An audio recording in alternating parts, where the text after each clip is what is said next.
Altura para uma nova atualização de notícias, edição das 7 com Miguel Viterbo Dias. Começamos pelo futebol. Miguel, o presidente do Benfica diz que Marco Silva é o treinador ideal para o Clube da Luz, mas vinca que a continuidade de Mourinho era mesmo a prioridade.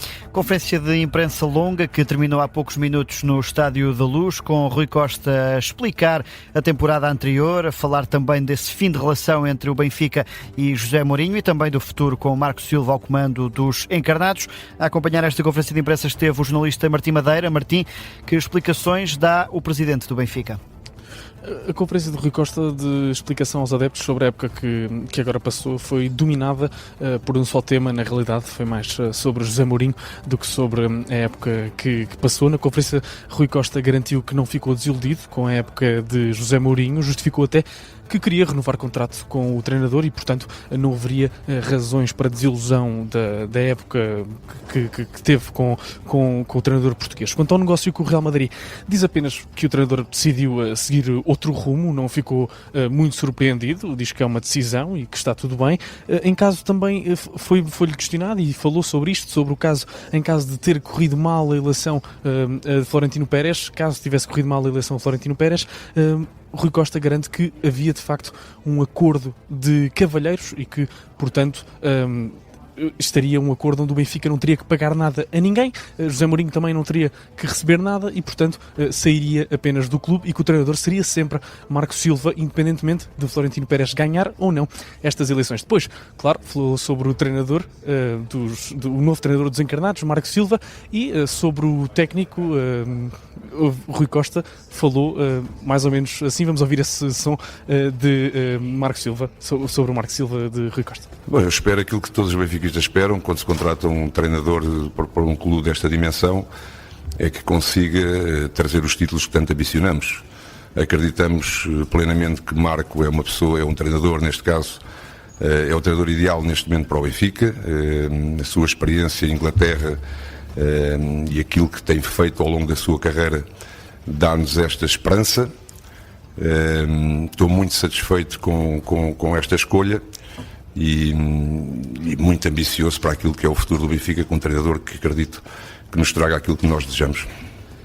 Satisfação sobre a contratação de Marco Silva, diz que é um treinador que se identifica com o perfil, também falou sobre o perfil tático de Marco Silva, disse que era um treinador que já vinha com a tática que o Benfica pretendia, também falou sobre a época que passou, arranjou algumas justificações, falou da arbitragem, falou de que foram prejudicados, mas aqui vem então as justificações de Rui Costa sobre esta época. Que não me lembro de um ano onde uma equipa tenha sido tão prejudicada como o Benfica. E se isso teve implicações na classificação final, claro que teve. E não podemos ficar indiferentes a isso. Portanto, repito aquilo que eu disse, não vou esconder e não vou dar desculpas de uma má época que a assumo e que até responsabilizo-me e peço desculpa por ela, mas também não posso esconder, e também não, o facto daquilo que se passou em termos de arbitragem não pode ser escondido, porque nós cometemos outros erros que nos condicionaram à classificação final. Foi um ano que os casos são muito flagrantes. Um ano que já passou, casos flagrantes, José Mourinho fora do comando técnico, Rui Costa não se importa, já tem um novo treinador, Marco Silva vai ser apresentado amanhã às 5 da tarde. O jornalista Martim Madeira a acompanhar estas explicações do presidente do Benfica no Estádio da Luz. Continuamos a falar de futebol. Daqui a menos de uma hora, Miguel, arranca o Campeonato do Mundo.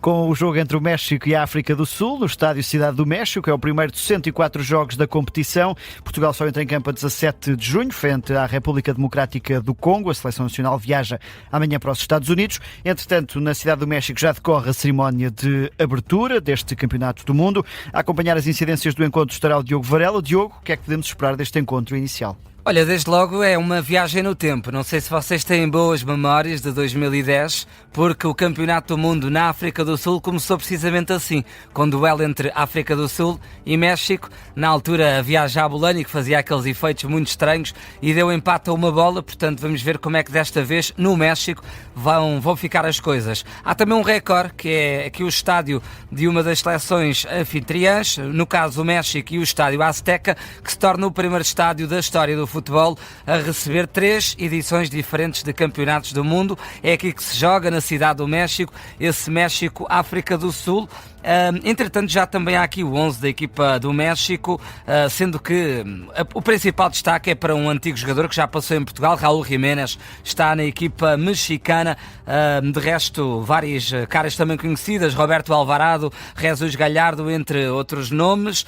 Em relação à cerimónia de abertura, como tu disseste, Miguel, já tivemos J Balvin e a própria Shakira, que também um bocadinho à boleia de 2010, ela própria tinha Waka Waka, agora também tem aqui o hino deste Mundial 2026, também ela já esteve nessa cerimónia de abertura. Houve fogo de artifício com muitas cores do México no estádio Azteca e, portanto, já começamos aqui a aquecer os motores para esse campeonato do mundo que se vai estender, é o maior da história, vai ter 48 seleções, há mais uma ronda, os 16 avos, portanto, eu acredito, Miguel e Miguel, tem tudo para dar certo. O Diogo Varela estará aqui também no minuto 90 a acompanhar os minutos finais deste jogo de abertura do Campeonato do Mundo que arranca às 8 da noite. Do desporto para a política nacional, André Ventura admite um acordo em torno da prestação social única, mas continua sem ver a luz ao fundo do túnel na reforma laboral. O líder do Chega esteve hoje reunido com o Primeiro-Ministro na residência oficial em São Bento, encontro que durou cerca de 1 hora. No fim, Ventura adianta que existem condições para um acordo no que toca à prestação social única. O que ficou parcialmente acordado é que, no sentido de trabalhar para se poder chegar ainda a esse entendimento de restrição, aceitando o PSD todos os outros pontos em relação ao que o Chega tinha proposto, que seja feita a baixa sem votação deste projeto, da prestação social única, em relação à votação de sexta-feira, para que no prazo de 1 semana, que é o que ficou definido, se possa chegar à fórmula que pretende estabelecer este princípio, repito, do qual não abdicamos. Quem vem de fora de Portugal e quer receber subsídios em Portugal tem que contribuir de alguma forma para Portugal. André Ventura sobre esta proposta que vai ser discutida e votada amanhã na Assembleia da República. O Ministro da Presidência admite que o Governo tenha de fazer cedências para conseguir aprovar a prestação social única. Depois de questionado sobre as negociações com o Chega, que decorreram esta tarde, António Leitão Amaro lembra que sem maioria no Parlamento é preciso procurar entendimentos, apesar de um dos interlocutores, o PS, não ter mostrado disponibilidade para conversar. Este Governo tem demonstrado sempre, permanentemente, a propósito de todos os diplomas, uma vontade efetiva de negociar com todos. Recorrentemente, o que nós vemos acontecer é os partidos ou partidos se auto-excluírem de negociações, seja porque nem sequer estão disponíveis ou, a maioria das vezes, dizer eu não me revejo de todo nesta reforma, nesta mudança. Nós respeitamos todos os representantes e nós vamos construtivamente dialogando com todos e isso implica naturalmente aproximações. António Leitão Amaro, no briefing do Conselho de Ministros, responde também aos apelos de moderação e de visão de longo prazo deixados pelo Presidente da República no discurso do 10 de junho. O Ministro garante que o Governo continua no meio. Edição das 7 da tarde com Miguel Viterbo Dias. Aqui estará de regresso à antena do Observador para uma síntese informativa às 7h30.